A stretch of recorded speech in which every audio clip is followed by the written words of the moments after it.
Anybody? Sir আমার chapter 2 তে sir city শূন্য পড়ার সময় একটা প্রবলেম ছিল আর কি, এটা কি এখন বলবো? বলো। স্যার সো এখানে একটা কথা বলা ছিল স্ট্যাকিং ফল্ট এনার্জি, এবং হ্যাঁ। স্ট্যাকিং ফল্ট এনার্জির সাথে হুম। আমাদের বিভিন্ন প্রপার্টি কথা কম্পারিজন বলেছিলেন, করা হয়েছিল। যদি লাইন স্ট্যাকিং ফল্ট বরাবর হয়। এনার্জির সাথে মানে এই সম্পর্কটা কিভাবে হয়, বা এটা ক্রিস্টালোগ্রাফিক প্লেনে স্ট্যাকিং ফল্ট এনার্জি না কিভাবে না না, যায়? এটা হয় কি যে যখন কোনো একটা মেটেরিয়াল ডিফর্ম করে, হ্যাঁ,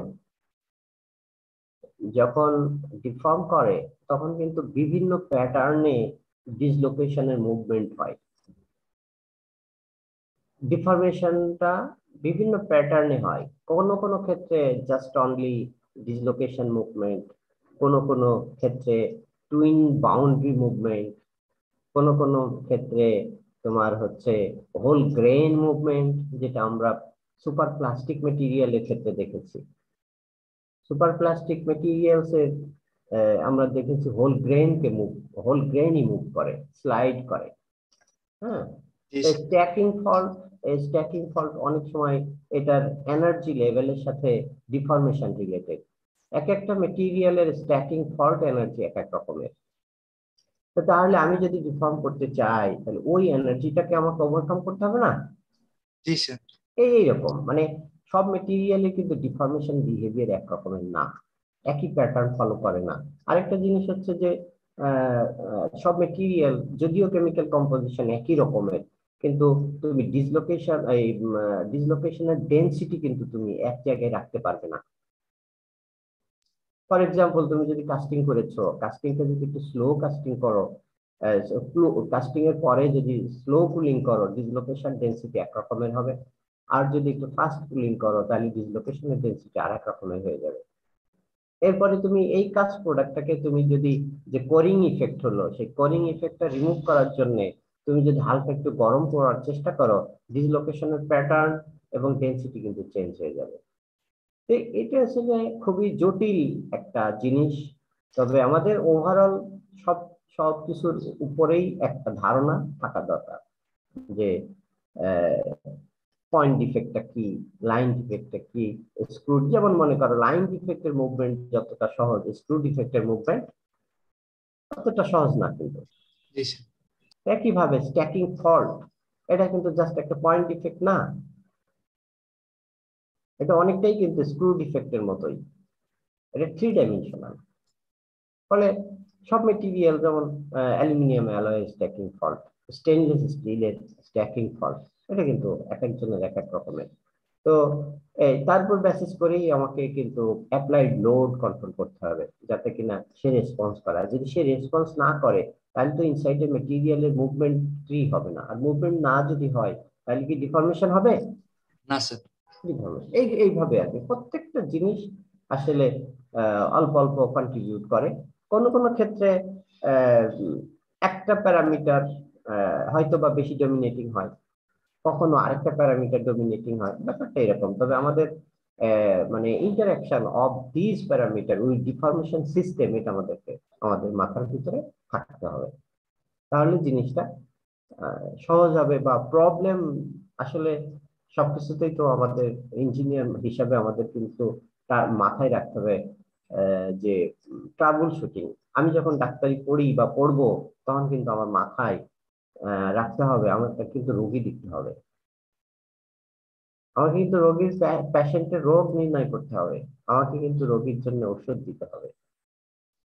এই এই ফিলোসফি নিয়ে কিন্তু আমাদের ডাক্তারি পড়তে হবে। একইভাবে ইঞ্জিনিয়ারিং, ইঞ্জিনিয়ারিং মানে এই না যে তুমি অফিসে বসবা আর কয়েকটা ফাইল সই করে দেবা, এটা কিন্তু ইঞ্জিনিয়ারিং জব না সারা দুনিয়াতে। এটা বাংলাদেশে ইঞ্জিনিয়ারিং জব, সারা দুনিয়াতে ইঞ্জিনিয়ার মানে হচ্ছে ট্রাবল শুটার। প্রবলেম হয়েছে, প্রবলেমকে, এটা হচ্ছে, এটা এক ধরনের ডাক্তারি, বাট এটা হিউম্যান বডির না, এটা ইন্ডাস্ট্রির জন্য, ম্যানুফ্যাকচারিং প্রসেসের জন্য, প্রোডাক্টের হেলথ ইমপ্রুভ করার জন্য। এটা মানুষের সাথে অত সম্পর্কযুক্ত না, মানুষের সাথেই সম্পর্কযুক্ত না, এটা প্রোডাক্টের সাথে। তবে তোমাকে চিকিৎসা দিতে হবে, এই মন মানসিকতা নিয়ে আমাদেরকে পড়তে হয়। ওই মন মানসিকতা নিয়ে যদি পড়তে হয়, তুমি যদি হার্টের ডাক্তার হইতে যাও, হার্টের ডাক্তার হইতে হলে তোমার অনেক কিছু জানতে হবে হার্টের অল ওভার, যে মেন আর্টারি, সাইড আর্টারি, এগুলো জানতে হবে। তারপরে তোমার সিস্টোলিক প্রেশার কি, ডায়াস্টোলিক প্রেশার কি, এগুলো জানতে হবে। তারপরে লিপিড প্রোফাইল কি জিনিস, এটা হচ্ছে কোলেস্টেরল কি, টোটাল কোলেস্টেরল কি, এলডিএল কি, এইচডিএল কি, ট্রাইগ্লিসারাইড কি, এগুলো তোমাকে জানতে হবে। হুম। তো জানার পরে তোমাকে একটা মেডিসিন যখন তুমি দিতেছো, সেই মেডিসিন আবার হচ্ছে ব্লাড ক্লটিং সম্বন্ধে তোমার ধারণা থাকতে হবে। এমন কোন মেডিসিন, একটা হার্টের পেশেন্টের এমন একটা মেডিসিন তুমি দিয়েছো যেটা ব্লাডকে তোমার ঘন করে দিচ্ছে, ডেনসিটি বাড়িয়ে দিতেছে। ডেনসিটি এমনিতে একটা হার্টের পেশেন্ট, সেই হার্টের পেশেন্টের মানে মেন প্রবলেম তো ব্লাড ফ্লো নিয়ে। সেই ব্লাড ফ্লো যদি তুমি ঠিক করে দাও, তাহলে ফ্লো, তার হচ্ছে ফ্লুইডিটি অনেক কমে যাবে, ওই পেশেন্টটা কিন্তু হার্ট অ্যাটাকে মারা যাবে। এই এই এইগুলো হচ্ছে ডাক্তারি বিদ্যা করতে হলে কিন্তু অনেক অনেক জিনিস তোমাকে জানতে হবে। এবার মেডিসিনের ইনগ্রেডিয়েন্ট, অনেকগুলো মেডিসিন আছে সিঙ্গেল অ্যাকশন, অনেক মেডিসিন আছে ডবল অ্যাকশন। যেমন লিপিরেড নামে একটা মেডিসিন আছে, আমি ফর এক্সাম্পল বলি। এই মেডিসিনের ডাবল অ্যাকশন। একটা সে হচ্ছে ট্রাইগ্লিসারাইড কে ভেঙে ডাউন করে সেটারে মানে নর্মাল কার্বোহাইড্রেটে নিয়ে চলে যায়। আর একটা কাজ হচ্ছে যদি কারো ইউরিক অ্যাসিডের প্রবলেম থাকে, সেই ইউরিক অ্যাসিডটাকে সে আবার ডিজলভ করে। তারপর ডবল অ্যাকশন। এরকম অনেক মেডিসিনের সিঙ্গেল অ্যাকশন আছে, অনেক মেডিসিনের ডবল অ্যাকশন আছে। যিনি বলে না যে কুইনাইন একটা মেডিসিন, সেটা ম্যালেরিয়া সরায়, বাট কুইনাইনের ইনহারেন্ট কিছু লিমিটেশন আছে, কিছু ড্রব্যাকস আছে, অথবা সাইড ইফেক্টস আছে। সেই সাইড ইফেক্ট গুলোকে কে সরাবে? এই জন্যই বলে কুইনাইন কুইনাইন নয় ম্যালেরিয়া সরাইলে, কিন্তু কুইনাইন কে কে সরাবে, এরকম একটা কথা কিন্তু প্রচলিত আছে। তো যাই হোক, যে অনেক কিছু তোমাকে জানতে হবে, আর কখন কোন মানে ইনফরমেশনটা তোমার জন্য রিয়েল লাইফে, প্রফেশনাল লাইফে তোমাকে হেল্প করবে, এটা তুমি কিন্তু আসলে জানো না। আর আমাদের ডাক্তারদের যেমন চ্যালেঞ্জিং লাইফ, যেমন এভরিডে রোগের ধরন চেঞ্জ হয়ে যাচ্ছে, এভরিডে মেডিসিনের ধরন চেঞ্জ হয়ে যাচ্ছে, আমাদের কিন্তু ইন্ডাস্ট্রিয়াল প্রোডাকশন সিস্টেমে গিয়ে দেখো, এভরিডে প্রোডাকশন সিস্টেম চেঞ্জ হচ্ছে, এভরিডে নতুন অ্যালয় তৈরি হচ্ছে, এভরিডে নিউ প্রোডাক্ট তৈরি হচ্ছে। যত এরকম নিউ নিউ নিউ আসতেছে, তত কিন্তু নিউ নিউ নিউ চ্যালেঞ্জ আসতেছে। সেই চ্যালেঞ্জ গুলো কে মোকাবেলা করবে? আমাদেরকে করতে হবে। ইঞ্জিনিয়ার হিসাবে এই জন্য আমি বলি, ইঞ্জিনিয়ার কিন্তু বড় ডাক্তার। ইঞ্জিনিয়ার হচ্ছে বড় ডাক্তার। ইঞ্জিনিয়ার, একটা ডাক্তারের ভুলের জন্য, একটা ডাক্তার ভুল ট্রিটমেন্ট দিয়েছে, তার কারণে একটা রোগী মরে গেছে, সে কিন্তু পরবর্তীতে সচেতন হয়ে গেছে যে আমি এই ভুলটা করেছিলাম। স্বীকার করুক বা না করুক, সে যদি রিয়ালাইজ করে এবং নিজেকে শুধরায় নেয়, তাহলে ওই ভুলটা আর হবে না। কিন্তু একটা ইঞ্জিনিয়ারের কথা চিন্তা করো, রানা প্লাজা ভুল করেছে, একজন মরে নাই, কিন্তু thousands of people died, and thousands of people still disabled, they cannot walk. Engineer হচ্ছে বড় ডাক্তার, ডাক্তারদের চেয়েও বড় ডাক্তার। এই জিনিসগুলো, এইরকম দায়িত্ববোধ এবং কমিটমেন্ট নিয়ে কিন্তু ইঞ্জিনিয়ারিং করতে হবে। আর তার জন্য কি দরকার? দরকার হচ্ছে জ্ঞান। জ্ঞান ছাড়া কিছু হবে না। তো ঠিক আছে, আমরা শুরু করি। আজকে আমরা যে জিনিসটা দেখবো, যে ফ্রিকশন নিয়ে আলোচনা করছিলাম। ফ্রিকশনকে সাথে করে নিয়ে আমরা একটা ইকুয়েশন তৈরি করব, এবং ইকুয়েশনটা ভেরি সিম্পল, অলরেডি আমরা ডেরাইভ করেছি, সেটাই সরাসরি এখানে নিয়ে এসে বসিয়ে দিব, নতুন কিছু নাই। আমরা ডেরাইভ করেছিলাম তোমার ফোরজিং এর ক্ষেত্রে, ডেরাইভ করেছি এই ইকুয়েশনটা। Similar friction hill in forging এ যেভাবে কনসিডারেশন গুলো করেছিলাম, এক্স্যাক্টলি সেই ভাবেই আমরা করব। শুধু কিছু জায়গায় অল্প অল্প একটু পার্থক্য আছে, যেমন বলা হচ্ছে যে similar friction hill in forging, আমাদের রোলিং এ যেরকম ফ্রিকশন হিল তৈরি হয়, রোলিং এর কন্টাক্ট পয়েন্টের আর্ক অফ কন্টাক্ট যেটা হয়, সেই আর্ক অফ কন্টাক্টের একটা সার্টেন পয়েন্টে নিউট্রাল পয়েন্ট হয়, সেই নিউট্রাল পয়েন্টেই হচ্ছে ফ্রিকশন হিলটা তৈরি হয়ে থাকে। সবচেয়ে বড় মানে বেশি ফ্রিকশন হয়ে থাকে। তো এখানে আমাদের ফোর্জিং এর ক্ষেত্রে একটু ডিফারেন্ট। ফোর্জিং এ কিন্তু তোমার দেখবা যে পুরো প্লাটেন জুড়েই কিন্তু কন্টাক্টে থাকে, এখানে সেই সুযোগটা নাই। আর কি বলতেছে যে difference is there maximum pressure in forging at centre line. হ্যাঁ, সেন্টার লাইনে, একদম সেন্টার লাইনে হয়। ইন রোলিং, ইন রোলিং এ কি হয়? ইন রোলিং এ এটা হয় নিউট্রাল পয়েন্টে। এখন সমস্যা তাহলে পার্থক্যটা কি সেন্টার লাইন আর neutral point? Centre line forging এর জন্য যেহেতু কন্টাক্টটা সমপরিমাণ থাকে, সমানভাবে কন্টাক্টে থাকে, এক। দুই হচ্ছে যে লেফটের মেটেরিয়ালের থিকনেসও যা থাকে, রাইটের মেটেরিয়ালস এরও থিকনেস তাই থাকে, ফলে এটা সেন্টার লাইন বরাবরই এই ঘটনাটা ঘটে। কিন্তু সমস্যা যেটা হয়ে যায় রোলিং এর ক্ষেত্রে, রোলিং এর ক্ষেত্রে সেন্টার লাইন বরাবর এটার কিন্তু কন্টাক্ট কিন্তু ফ্ল্যাট কন্টাক্ট না। আর ফ্ল্যাট কন্টাক্ট না থাকার কারণে নিউট্রাল পয়েন্ট যেটা হয়, সেই নিউট্রাল পয়েন্টের বাম দিকের মেটেরিয়ালস এর থিকনেস বেশি থাকে, আর ডান দিকের মেটেরিয়ালস এর থিকনেস কম থাকে। আর এই থিকনেস কম থাকা বেশি থাকার উপরে নির্ভর করে যে ওই মেটেরিয়ালটা রোলিং করার জন্য, ডিফর্ম করার জন্য আমার কতটুকু এনার্জি প্রয়োজন হবে। ইন জেনারেল যখন মেটেরিয়ালস এর থিকনেস কমে যায়, তখন কিন্তু হাই প্রেসার দিয়ে রোলিং করতে হয়। যখন মেটেরিয়ালস এর থিকনেস বেশি থাকে, তখন রিলেটিভলি লো প্রেসার দিলেই সিমিলার অ্যামাউন্টের ডিফর্মেশন হয়ে যায়। এটা হচ্ছে পার্থক্য। আর যেহেতু রোলিং এর নিউট্রাল পয়েন্ট যেটা আমরা গত ক্লাসে দেখেছি, সেই আবার যদি যাই এখানে,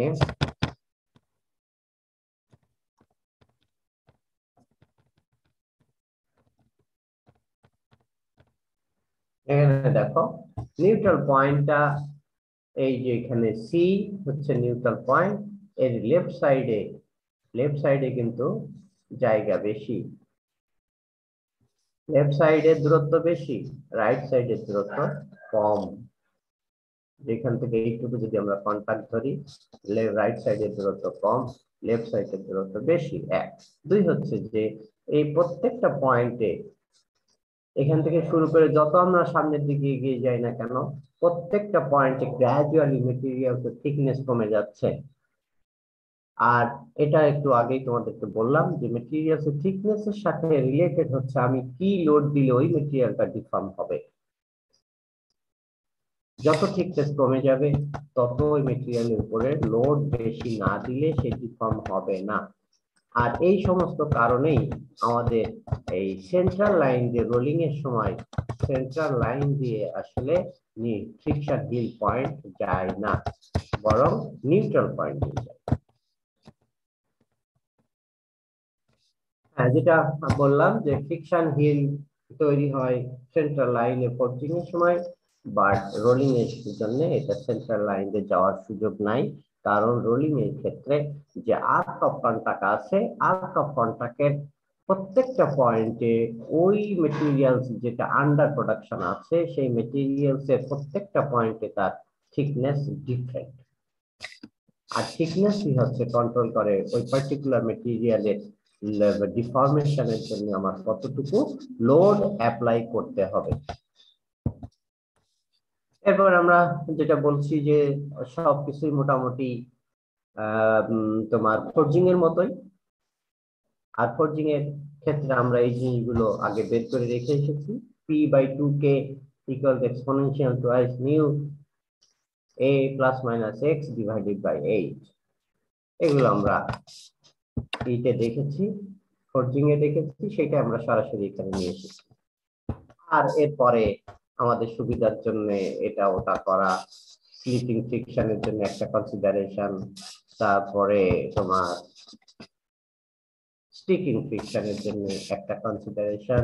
তবে যেটাই কনসিডার করো না কেন খেয়াল রাখবা স্টিকিং ফ্রিকশনের জন্য রোলিং এর লোড বেশি লাগবে, আর স্লিপিং ফ্রিকশনের জন্য লোড একটু কম লাগবে, রিলেটিভলি একটু কম লাগবে। কেন কম লাগবে, কেন বেশি লাগবে, সেটা কিন্তু তুমি যদি ফিজিক্যালি বোঝার চেষ্টা করো, ম্যাথমেটিক্স দিয়ে না, সেটা হচ্ছে যে একটা জিনিস যদি কোনো আরেকটা জিনিসের সাথে আঠার মতো লেগে যায়, দ্যাট ইজ স্টিক করে গেছে। গায়ে যদি জোড়া লাগার মতো হয়ে যায়, সেই জোড়া লেগে যে গেল, সেই জোড়াটা খোলার জন্য কিন্তু আমাকে কিছু এনার্জি অ্যাপ্লাই করতে হবে। একটা জিনিস জোড়া লেগে গেছে, তাকে খোলার জন্য যে এনার্জি লাগে, আর একটা জিনিস আরেকটা জিনিসের উপরে স্লিপ করে চলে যাচ্ছে, তার জন্য যে এনার্জি, সেই এনার্জি কিন্তু সেম না। এই জন্য দেখা গেছে যে স্টিকিং ফ্রিকশনের ক্ষেত্রে সিস্টেম লস একটু বেশি হয়ে থাকে। স্লিপিং ফ্রিকশনে যে স্লিপ করতেছে, that is system loss, but সেই সিস্টেম লস এর ভ্যালুটা হচ্ছে রিলেটিভলি ছোট। আর আমাদের স্টিকিং এ আঠার মতো লেগে গেছে, জোড়া লেগে গেছে, সেই জোড়াটা খুলতে হয়, আর জোড়া খোলার জন্য এনার্জির পরিমাণ বেশি লাগে। সেই জন্য আমাদের স্টিকিং ফ্রিকশন যদি কন্ডিশন থাকে, সেখানে আমাদের সমস্যা একটু বেশি হয়, এনার্জি কনজাম্পশন বেশি হয়ে থাকে। এরপরে আস্তে আস্তে আস্তে আস্তে আমাদের যে এইটা স্টিকিং ফ্রিকশন, তারপর plane strain condition. Plane strain condition আমরা পড়েছি, আমরা জানি যদি কোনো একটা ডাইমেনশন বরাবর ম্যাটেরিয়ালের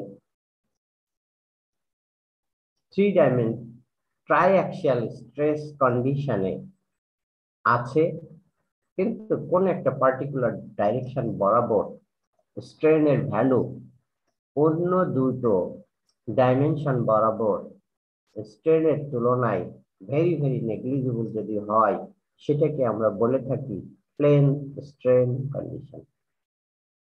প্লেন স্ট্রেন কন্ডিশনের ডিফর্মেশন বিহেভিয়ারটা একটু ভিন্ন হয়ে থাকে। প্লেন স্ট্রেস কন্ডিশনের ডিফর্মেশনের সময় এনার্জি কনজাম্পশন ডিফারেন্ট হয়ে থাকে। এই জন্য তাদের জন্য ওই যে ডিফারেন্সটুকু, এটাকে অ্যাকোমোডেট করার জন্য,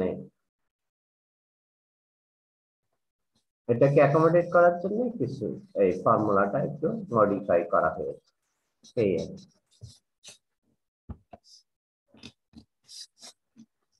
রোলিং লোড বের করে ফেললো, স্টিকিং ফ্রিকশন, তারপরে স্লিপিং ফ্রিকশন, এইসব কিছু করে ফেললে আলটিমেটলি আমি পেয়ে গেলাম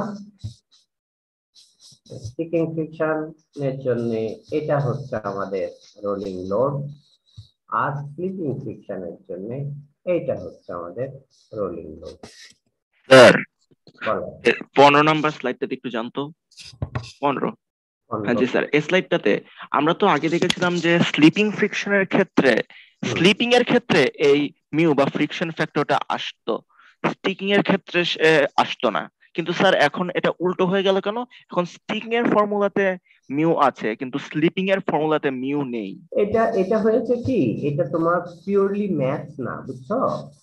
এটা পিওরলি ম্যাথস না, এটাকে ওই তারা ওই তোমার এম্পিরিক্যাল রিলেশনশিপটা তৈরি করার সময় দেখেছে যে কোন জায়গায় কি করলে, এগুলোতে আমরা আসলে হাত দিতে পারি না, তো কোন জায়গায় কি করলে তাদের মোটামুটি এক্সপেরিমেন্টাল ভ্যালু এবং যে একটা ম্যাথের রিলেশনশিপ, এক্সপেরিমেন্টাল ভ্যালুকে জাস্ট অ্যাডজাস্ট করার জন্য যা করলে ওইটা অ্যাডজাস্টেড হয়ে যায়, সেই রকম একটা অবস্থায় নিয়ে আসে।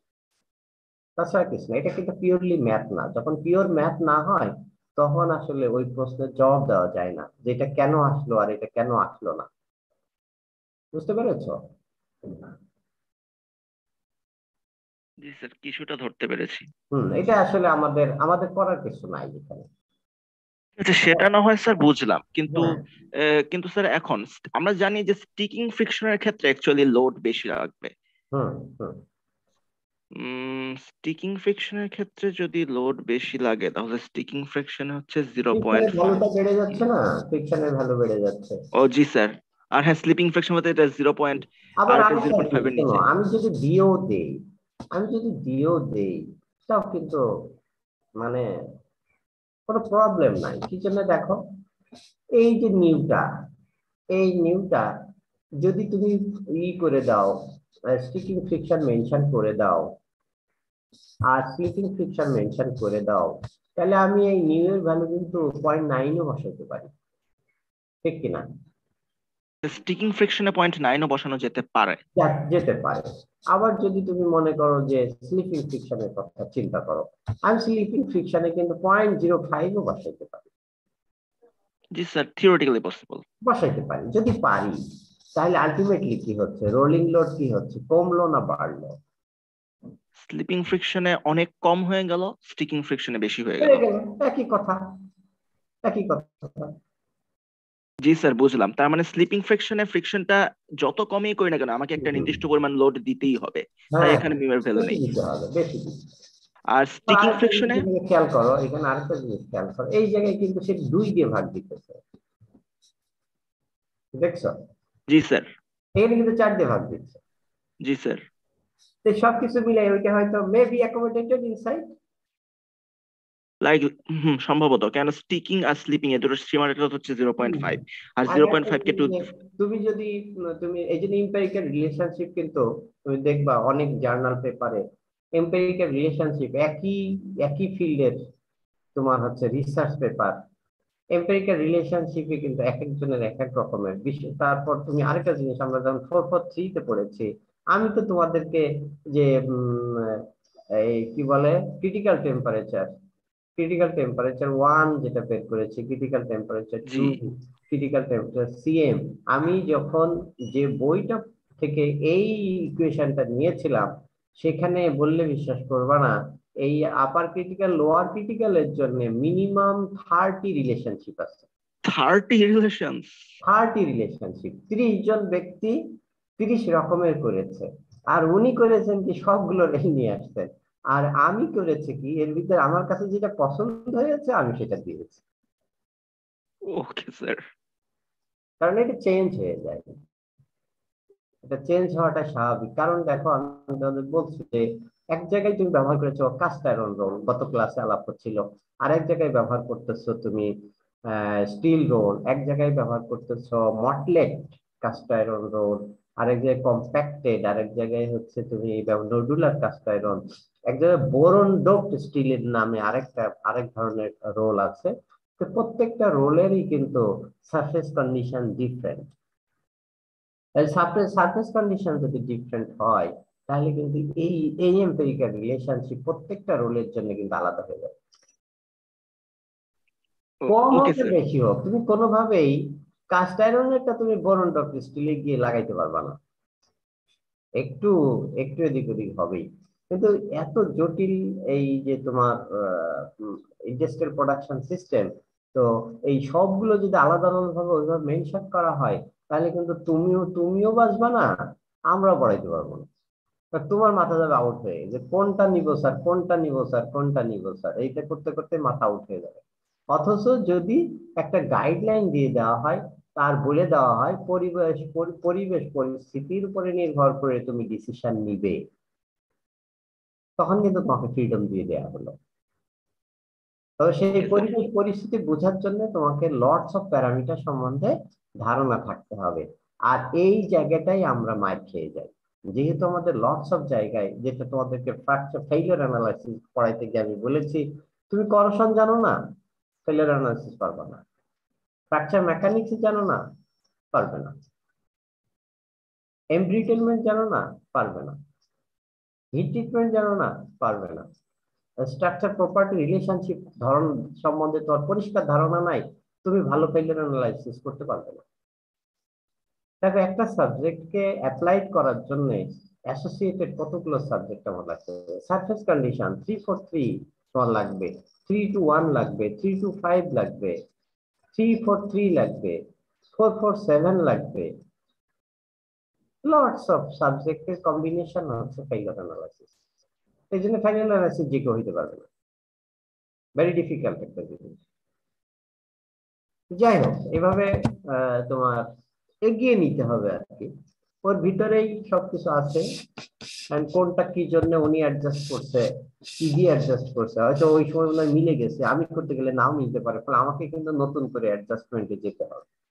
That is empirical relationship. এখানে আরেকটা প্রবলেম আছে, calculate the rolling load to reduce steel 600 millimeter wide, 30 millimeter thick by 20%. Roll diameter 800 millimeter, flow stress of steel 150 MPa, assume nu equal to 0.15. What would be the effect of the rolling load if there was sticking friction? এখানে দেখো যে জিনিসটা তোমাকে বলা হয়েছে এটা কিন্তু উত্তরের শেষ নাই, এটার কোনো উত্তর নাই, ফিক্সড কোনো উত্তর নাই। নিউ কিন্তু আমি দিয়ে দিয়েছি equal to 0.15, this is slipping friction, no problem. But তোমরা যখন স্টুডেন্টকে বলে দেওয়া হলো what would be the effect on the rolling load if there was sticking friction, হ্যাঁ স্টিকিং ফ্রিকশন আছে, but what is the extent of sticking friction, degree of sticking, you don't know, এবং সেখানে কোনো ভ্যালু দিয়ে দেওয়া হয় না।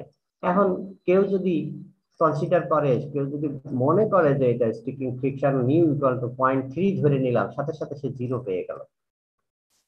Parameter সিলেকশনে তোমাকে ঠিক থাকতে হবে, কারণ স্টিকিং ফ্রিকশন কখনোই 0.3 তে হয় না, এটা 0.5 থেকে শুরু করে উপরে যেতে হবে। কোন একটা স্টুডেন্ট যদি 0.55 ধরে তাহলে প্যারামিটার সিলেকশন ঠিক হয়ে গেল, 0.9 ধরে এটাও ঠিক হয়ে গেল, বাট যদি 0.45 ধরে তাহলে সে কিন্তু 0 পেয়ে গেল। এরকম যে তুমি প্যারামিটার গুলো ঠিক মতো ধরছো কিনা সেটা দেখতে হবে। আর সলিউশনের জন্য বলা হচ্ছে solution C D, solution in the টেক্সটের ভিতরে করে দেওয়া আছে। আমরা দেখি রোলিং লোড কে এফেক্ট করে কোন কোন প্যারামিটার। প্রথমে আসতেছে নিউ।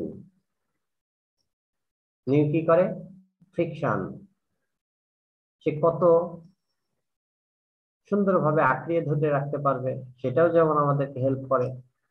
আবার যখন রোলার বিশেষ করে নিউট্রাল পয়েন্টের বাম দিক দিয়ে বাম সাইডে সে যেহেতু স্টক মেটেরিয়াল ওয়ার্কপিসের গায়ের উপর দিয়ে আছড়িয়ে চলে আসে, সে আছড়িয়ে আসাটা যদি তার জন্য কঠিন হয়ে যায় তাহলে কিন্তু আমাদের এনার্জি কনজাম্পশন বেশি হয়ে যাবে, রোলিং লোড আমাদের বেশি লাগবে।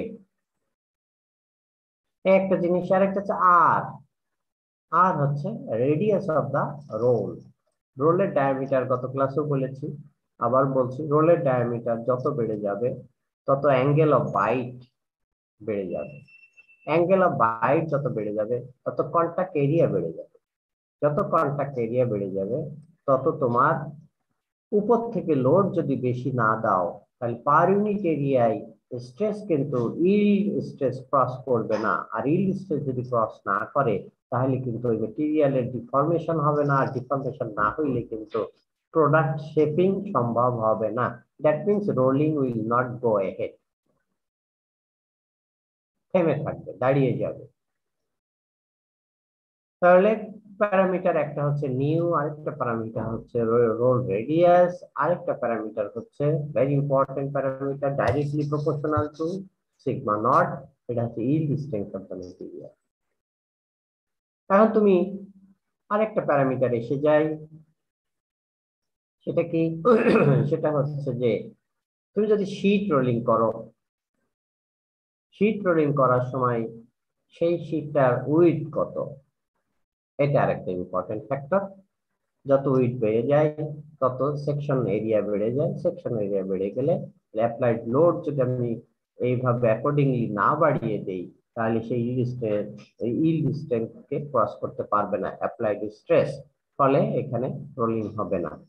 আরেকটা জিনিস, এখানে আরেকটা প্যারামিটার আছে যে প্যারামিটার রোলিং লোড কন্ট্রোল করে, সেটা হচ্ছে যে আসলে আর তো আমি বলে এসেছি কিন্তু ডেল্টা এইচ বলি নাই। ডেল্টা এইচ হচ্ছে পার পাসে তুমি কতটুকু থিকনেস কমাইতে চাচ্ছ, দ্যাট ইজ ইম্পর্টেন্ট। যদি থিকনেস কম কমাইতে চাও তাহলে আর্ক অফ কন্টাক্ট এক রকমের হবে, যদি থিকনেস বেশি কমাইতে চাও তাহলে আর্ক অফ কন্টাক্ট আরেক রকমের হবে। সবকিছু এইগুলো হচ্ছে আমাদের apparently main parameter for rolling load setting। আরো অনেক কিছু লাগে, সেটা মানে এত বেশি প্যারামিটার, ওগুলো 1 by 1 তোমার ভিতরে ঢুকে তারপরে করতে হবে। রোলিং লোড যেটা হয় প্রপোর্শনাল টু থিকনেস রিডাকশন। যত পার পাসে যত পার পাসে তুমি থিকনেস কমাইতে চাইবে, তত তোমার এনার্জি লেভেল বেশি অ্যাপ্লাই করতে হবে, সাপ্লাই তত লোড তোমাকে অ্যাপ্লাই করতে হবে, রোলিং লোড বেশি অ্যাপ্লাই করতে হবে। কেন করতে হবে? যত ডেল্টা এইচ বেশি, তত তোমার আর্ক অফ কন্টাক্ট বেশি। আর্ক অফ কন্টাক্ট বেশি মানেই হচ্ছে অ্যাপ্লাইড লোড ডিস্ট্রিবিউটেড হচ্ছে অনেক বড় জায়গা জুড়ে। এরপরে এটাও বলেছি rolling load is proportional to এই যে আর এর উপরে রুট ওভার আর। তো সবকিছু মিলাই যদি আমরা সামারাইজ করি, গ্রেটার যদি নিউ হয়, লার্জার যদি রোলিং লোড, এই তাহলে রোলিং লোড আমাদের লার্জ লাগবে। থিনার গেজ যদি হয়, থিনার গেজ মানে যদি চিকন প্রোডাক্ট কে আরো চিকন করতে চাও, সেই ক্ষেত্রে রোলিং লোড। থিনার গেজ বলতে কিন্তু আমরা থিকনেস বুঝি, থিনার থিকনেস যদি হয় গ্রেটার রোলিং লোড লাগবে। এসব কিছুই কিন্তু আসলে এই মিল ডিজাইনের জন্য তোমাকে অ্যাপ্লাই করতে হবে। এখানে দেখো মিল ডিজাইন বলা হচ্ছে, এখানে কিন্তু কোটি টাকার বিজনেস আছে। কি ধরনের কোটি টাকার বিজনেস আছে? আমরা কিছুদিন আগেই কিন্তু একটা রোলিং মিলের এই কাজ করে দিয়েছি। কিছুদিন আগে এই কাজ করে দেওয়া হচ্ছে, এটা কিন্তু কোটি টাকাও তারা পে করেছে। তারা কি কি প্রোডাক্ট বানাবে, কি কি ধরনের থিকনেস করবে, কি কি ডায়ামিটারের প্রোডাক্ট বানাবে, এই সব কিছু আমরা কনসিডারেশনে নিয়ে এসে এখানে কি পরিমাণ সবচেয়ে বেশি লোড কোন প্রোডাক্টের লাগবে, সেই প্রোডাক্টটাকে ধরে আমরা তাদের মোটর ক্যাপাসিটি সেট করে দিলাম, আমরা তাদের রোলারের ডায়ামিটার সেট করে দিলাম, তারপরে কয় পাশে প্রোডাক্ট বানাবে। কারণ একটু আগেই দেখো এটা যে কতটুকু থিকনেস কমাবা তার উপরে লোড লাগবে। আমি যদি মনে করি যে 1-2 বারে থিকনেস কমিয়ে দিব, তাহলে কিন্তু আবার হেভি পাওয়ারফুল মোটরের প্রয়োজন হবে। আমি 2 বারে না কমিয়ে যদি আমি 10 বারে কমাই, গ্রাজুয়ালি কমাই, তাহলে মোটরের সাইজ কিন্তু আমার কমেই হয়ে যাচ্ছে। এখানে একটু কমাইলাম, ওখানে একটু কমাইলাম, ওখানে একটু কমাইলাম, তাহলে আমার ওভারঅল এই কমানোটা বিভিন্ন স্টেজে হচ্ছে, ফলে বিভিন্ন স্টেজে আমার যে লোডটা লাগতেছে সেই লোডটা কমে যাচ্ছে। আর যদি আমি 5 বারে কমাতে চাই, তাহলে আমার এখানে অনেকগুলো চ্যালেঞ্জ আসবে। নাম্বার 1 সেটা হচ্ছে যে তোর মোটরটা হইতে হবে ভেরি ভেরি পাওয়ারফুল। নাম্বার 2, এই মোটর যে চালাবা সেটা কিন্তু তুমি অ্যাপ্লাইড ভোল্টেজ লাগবে, এটা কিন্তু এই পাওয়ারফুল তোমার গ্রিড থেকে এনার্জি নিতে হবে। কারণ এটা 2-4 কিলোওয়াটের ব্যাপার না, এটা কিন্তু মেগাওয়াটের ব্যাপার। এই মেগাওয়াট লাইন তোমাকে নিতে হবে। একটা গেল, আরেকটা প্রবলেম আসতেছে, এই যে মেগাওয়াট থেকে লাইন নাই তুমি নিয়ে সেই স্ট্রেস তুমি অ্যাপ্লাই করতেছো রোলারের উপরে, হেভি লোড অ্যাপ্লাই করছে, বাট ওই যে হেভি লোড তুমি রোলারের উপরে অ্যাপ্লাই করছো, সেই হেভি লোডটা কি ওই রোলার নিতে পারবে কিনা? পারবে, বাট সেইটার কস্টিং কিন্তু ভেরি ভেরি এক্সপেন্সিভ। অনেক রোলার আছে যে রোলারটার দাম 50 কোটি টাকা, আবার অনেক রোলার আছে যে রোলারটার দাম 80 লক্ষ টাকা। দ্যাট ইজ অ্যানাদার কনসিডারেশন, যে আমি শুধুমাত্র 5টা রোলারের ঘাড়ের উপর দিয়ে এই পুরো প্রোডাক্ট বানিয়ে চলে যাব, এটা সম্ভব, নো প্রবলেম, বাট সেই রোলারটা কিন্তু ভেরি ভেরি হেভি ডিউটি লাগবে, তোমার very very high powerful grid line থেকে পাওয়ার নিতে হবে। এই সব চ্যালেঞ্জ গুলো তোমাকে কিন্তু সিনক্রোনাইজ করতে হবে আমার অ্যাভেলেবল ফ্যাসিলিটিজের উপরে। আমি যদি মনে করি যে না আমি এই এই এই এই কন্ডিশন তুমি লাগিয়ে দিলে, তাহলে হবে না। তাদের সাথে series of time, dozens of Times তাদের সাথে বসতে হবে যে আপনার কি কি ফ্যাসিলিটিস আছে, আপনি গ্রিড থেকে কত পাওয়ার নিতে পারবেন, আপনার টোটাল বাজেট কত, ঠিক আছে, আপনার বাজেট আছে, আপনি কত বিঘা জমির উপর করতে চাচ্ছেন। কারণ আমি যদি 16টা স্ট্যান্ড দিয়ে দেই, 16টা স্ট্যান্ড দিয়ে বসানোর জন্য কিন্তু যে জায়গা লাগবে 4টা স্ট্যান্ড বসানোর জন্য কিন্তু সেই জায়গা লাগবে না। তাহলে আমার যদি জমির স্পেসের লিমিটেশন থাকে, তাহলে এক রকমের ফিলোসফি নিয়ে আমাকে এগোতে হবে। আমার স্পেস আছে, নো প্রবলেম, আমার বাজেটের ঘাটতি আছে, আমি তখন লো ডিউটি রোলার আমি সিলেক্ট করব, 16টা 20টা স্ট্যান্ডে আমি স্ট্রেস ভাগ করে দিব। দেখছো, বিগ গেম। মনে মনে হয় যে এখানে একটুখানি পড়ে গেলাম, ফ্যাক্টরস অ্যাফেক্টিং রোলিং লোড পড়ে গেলাম, মুখস্থ করলাম, করে লাগিয়ে দিলাম। ওইভাবে পড়লে তুমি ইন্ডাস্ট্রি ডাক্তার হইতে পারবে না। প্রত্যেকটা ক্ষেত্রে ভিতরে ঢুকতে হবে এবং তার অ্যাপ্লিকেশন গুলো, তার কনসিকুয়েন্স গুলো বোঝার চেষ্টা করতে হবে। যদি বুঝতে পারো, তাহলে আমেরিকায় যাওয়ার দরকার নাই। আমি আমেরিকায় গিয়ে যে টাকা মানুষ আয় করে, বাংলাদেশে তার চেয়ে 5 গুণ টাকা সব পথে মেধা ব্রেন খাটিয়ে তার চেয়ে 5 গুণ টাকা আয় করা সম্ভব। এটা আমি বিশ্বাস করি আর কি। এরপরে আসো রোলিং লোড আমি কমাইতে চাই। দেখলাম যে রোলিং লোড লাগছে, সেই রোলিং লোড আমি যদি কোম্পানির একটু কমিয়ে দিতে পারি, তাহলে বছর শেষে দেখো বাংলাদেশে এমনও কোম্পানি আছে যে কোম্পানি প্রত্যেক দিনে 3-4 কোটি টাকা ইলেকট্রিসিটি বিল দেয়। এভরিডে ইলেকট্রিসিটি বিল হয় বাংলাদেশে। কিছু কোম্পানি আছে যাদের 3-4-5 কোটি টাকা এভরিডে। যদি ইলেকট্রিসিটি বিল 5 কোটি টাকা হয়, আর সেখানে যদি তুমি সামান্য একটু কন্ট্রিবিউট করে তার এনার্জি লেভেলটা এভরিডে 2 লাখ টাকা কমিয়ে দিতে পারো, 2 লাখ টাকা কিন্তু কমানো, কিন্তু পার্সেন্টেজ হিসাব করো, 5 কোটি এভরিডে 2 লাখ টাকা কমাইলে বা 5 লাখ টাকাই কমাইলে, এটা কিন্তু 1%।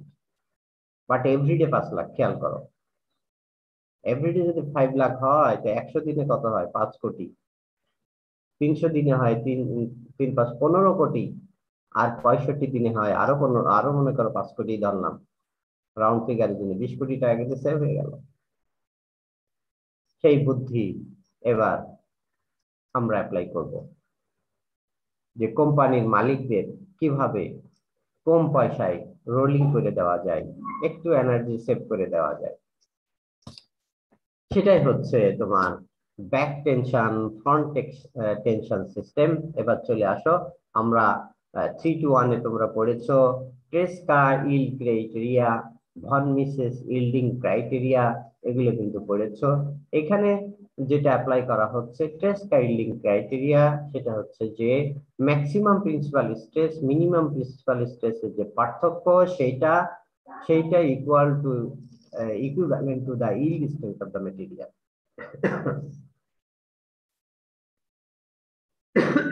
তাই যদি হয়, তাহলে এখান থেকে এই রিলেশনশিপটা পেয়ে গেল তারা। এখন আমি যদি rolling load proportional to sigma 1 or sigma naught plus sigma 3, আমি যদি কোনোভাবে কায়দা করে ব্যাক টেনশন অ্যাপ্লাই করতে পারি, ব্যাক টেনশন সিগমা বি যদি আমি অ্যাপ্লাই করতে পারি to the strip entering at the roll gap, তখন কি হবে? নিউ কন্ডিশন এখানে আসলে দেখা যাচ্ছে না, আমি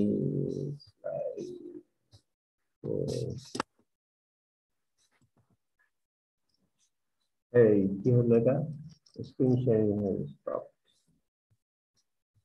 কেন হলো?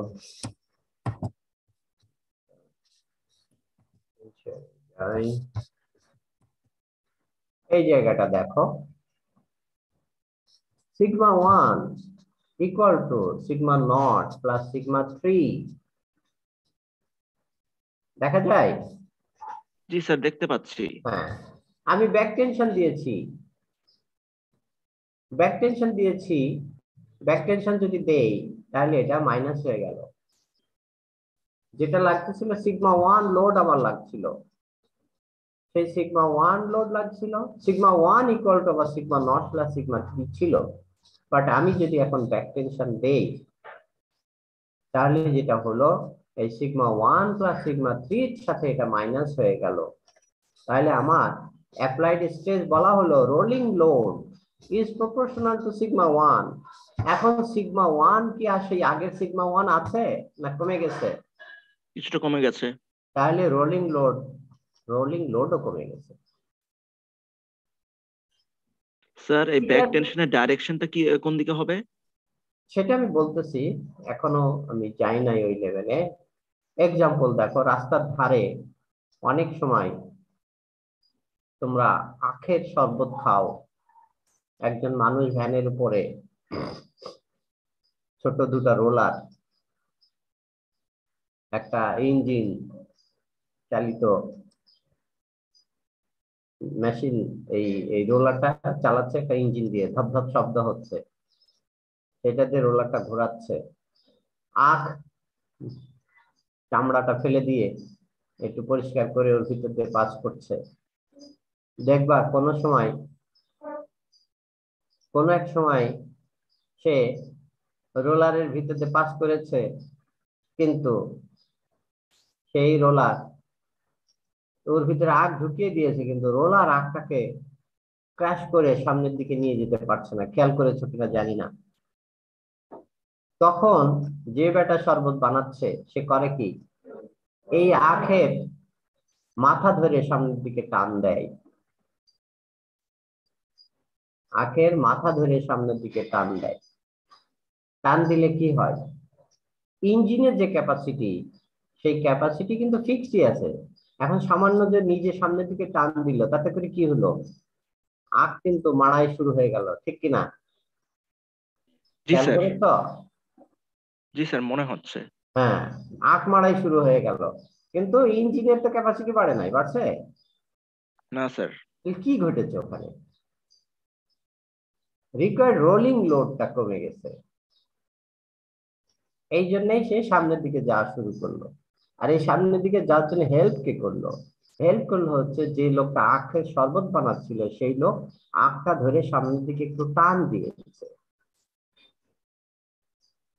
সামনের দিকে টান দিয়েছে। টান দেওয়ার কারণে এই ঘটনাটা ঘটে গেছে। এখন তুমি কিভাবে এই কাজটা করবা? মনে করো এখানে একটা রোলার আছে, এখানে একটা স্ট্যান্ড রোলার আছে, এখানে একটা রোলার আছে। এই রোলারের ভিতর দিয়ে যাচ্ছে, যাওয়ার ফলে এটাকে তুমি ব্যাক টেনশন বলতে পারো। এটা হচ্ছে এইটার জন্য ব্যাক টেনশন, আবার এইটার জন্য কিন্তু এই সামনে এইখানে যে একটা স্ট্যান্ড আছে, মনে করো এখানে 1 নম্বর স্ট্যান্ড, এখানে 2 নম্বর স্ট্যান্ড, এখানে 3 নম্বর স্ট্যান্ড, এর ভিতর দিয়ে যাচ্ছে। এখানে যেটার আমি ব্যাক টেনশন বলছি, এই 1 নম্বর রোলারের জন্য এটা কি ফ্রন্ট টেনশন না? জি স্যার। Front tension. তাহলে আমি এই ব্যাক টেনশন দিয়ে শুরু করেছি, এটাকে কিন্তু আমি ফ্রন্ট টেনশন বলতে পারি যদি তার আগের রোলারটার রোলিং নিয়ে আমি যদি চিন্তা করি। সেই একই action, that is equivalent action. তাই যদি হয় এখন মনে করো যে আমি ওখানে সিগমা বিটা ব্যাক না বলে এফ দিয়ে দিলাম, তাহলেও এটা কিন্তু সিগমা 1 থেকে এই পরিমাণ মাইনাস হয়ে গেল। মাইনাস হয়ে যাওয়ার কারণে রোলিংটা সামনের দিকে চলতে থাকলো। এখন মনে করো যে তোমার সমস্যা কোথায়? এত সহজ জিনিস তাহলে আমরা কেন পারি না? অনেক সহজ, বাট কেন পারি না? কারণ হচ্ছে high temperature deformation is very very sensitive, যেটা আমরা চ্যাপ্টার 1 এ পড়েছি, সরি চ্যাপ্টার 2 এ পড়েছি, মনে আছে কি জানি না। At high temperature, strain rate is very very sensitive during deformation. সামান্য যদি একটু এদিক ওদিক করে ফেলো, তাহলে কিন্তু ছিঁড়ে ছিটে শেষ হয়ে যাবে। কারণ এই ম্যাটেরিয়ালের টেনসাইল স্ট্রেংথ অনলি 20, তুমি অ্যাডজাস্ট করতে গিয়ে এটা 5 অ্যাপ্লাই করেছো, আর রোলিং এর জন্য আমার আগেই অ্যাপ্লাই করা আছে 16, এখন কত হয়ে গেল? 21। 21। সে কি আর থাকবে, ইনট্যাক্ট থাকবে? না স্যার, ছিঁড়ে যাবে। ছিঁড়ে যাবে। এই ঘটনা তোমার, আমি জানি একটা কোম্পানি 5 কোটি টাকার বিনিময়ে, 5 কোটি টাকার বিনিময়ে, ইটালির একটা কোম্পানি 5 কোটি টাকার বিনিময়ে এই কাজটা আরেকটা কোম্পানিকে করে দিয়ে গেল। তারা কোনোভাবে ব্যাক টেনশন, ফ্রন্ট টেনশন এটা কন্ট্রোল করতে পারছিল না, কারণ লটস অফ প্যারামিটার এর সাথে জড়িত, এর সাথে স্ট্যান্ডার্ড জড়িত, এর সাথে তোমার হচ্ছে থিকনেস, কত থিকনেস তুমি কমাবা সেটা জড়িত, এর সাথে স্পিড অফ দ্য প্রোডাকশন সেটা জড়িত, এর সাথে percentage of carbon, percentage manganese, percentage chromium তার সাথে জড়িত, এর সাথে হচ্ছে প্রিহিটিং টেম্পারেচার জড়িত, লটস প্যারামিটার, সবগুলোকে সিনক্রোনাইজ করে নিয়ে এসে তুমি ব্যাক টেনশন কিন্তু সেট করতে হবে। এটা ব্যাপারটা এরকম না যে আমি বাঁশের মাথার উপর ব্যাক টেনশন দিয়ে দিলাম, এটা কিন্তু বাঁশ না, এর ভিতরে এটা কিন্তু বিলেট, এবং এই বিলেটটা কিন্তু তৈরি হচ্ছে কার্বন, ম্যাঙ্গানিজ, সিলিকন, হ্যাঁ, আদার্স অ্যালয়িং এলিমেন্ট দিয়ে, এবং এক একটা প্রবলেম হয়ে যায়, এক একটা তোমার বিলেটের ভিতরে পরীক্ষা করে দেখবা, বিএসআরএম কেএসআরএম এর রড নিয়ে এসে পরীক্ষা করে দেখবা, এক একটা রডের একই গ্রেডের রড, বাট এক একটা রডের ভিতরে এক এক রকমের কার্বন, সিলিকন, ম্যাঙ্গানিজ এবং আদার অ্যালয়িং এলিমেন্ট, এবং সব অ্যালয়িং এলিমেন্ট গুলোই কিন্তু এই পয়েন্টে কন্ট্রিবিউট করে। তো তুমি যদি এই সিগমা নট যদি তোমার ধারণা না থাকে, তুমি কি সিগমা বি তুমি অ্যাপ্লাই করবা, কি সিগমা এফ অ্যাপ্লাই করবা, very very very very challenging এবং রিস্কি। হাত দিলেই কিন্তু কোম্পানির কোটি কোটি টাকা লস হয়ে যেতে পারে। আর তারা যেভাবে, আমি একটা কোম্পানির কাজের সময় আমি দাঁড়িয়েছিলাম, যেভাবে মাথা ঠান্ডা করে ওয়ান বাই ওয়ান তারা করে যাচ্ছে, তাদের অন্যদিকে খেয়াল নাই। হ্যাঁ, বিশাল বড় ইঞ্জিনিয়ার তারা, যাদের পার ডে স্যালারি 5 crore টাকা, সেই ইঞ্জিনিয়ারও গাম্বু বুট পরে গায়ে অ্যাপ্রন পরে সেই কাজগুলো তারা একেবারে এই রোলারের পাশে দাঁড়িয়ে নিজে হাতে করতেছে, কারো না, কোনো হেল্পিং হ্যান্ড নিবে না, সে নিজে করতেছে। আর আমাদের একটা কাজ রডে টেনসাইল টেস্ট করতে যাব, আমার হেল্পিং হ্যান্ড, তুমি গিয়ে দেখো যে এক একটা স্টিল মিলে আমাদের এক একটা ইঞ্জিনিয়ারিং হেল্পিং হ্যান্ড কতগুলো আছে, সিরিজ অফ হেল্পিং হ্যান্ড। এই করলে কিছু শিখতে পারবে না, কিছু দিতেও পারবে না, বেতনও বাড়বে না, ও মাসে 15 লক্ষ টাকা আয়ও করতে পারবে না। তো ঠিক আছে, আমরা এই পর্যন্ত পড়লাম, আগামী ক্লাসে আমাদের এখান থেকে আবার শুরু হবে, পড়ে এসো আর কি।